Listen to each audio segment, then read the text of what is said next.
Travis, of course, Isaiah Spiller, one of the most productive backs in college football the last few years. He moves on.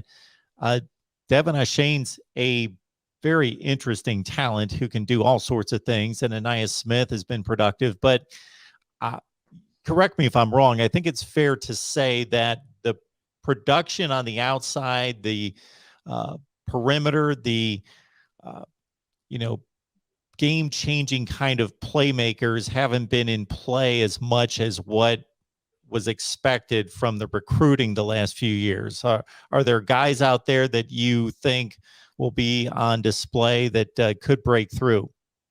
Well, I think in the last couple of years, if you want to talk about the explosive playmaking ability, that has fallen onto the legs of the running backs and Isaiah Spiller and Devon Achane. Those are two guys who have been able to break out some of those home runs and really get the explosive plays on the ground. I think you're right that the wide receiver situation hasn't necessarily been very solid in the last couple of years. Kind of exacerbated last year by the fact that they lose their starting quarterback, and Zach Calzada was a little hit and miss through the season.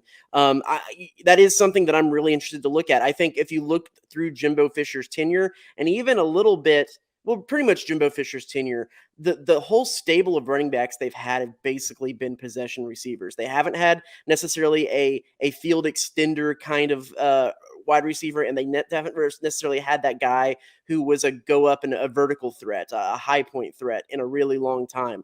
And I think that Caleb Chapman could be that guy to be the vertical threat, or the field extender, the guy who can get behind the defense.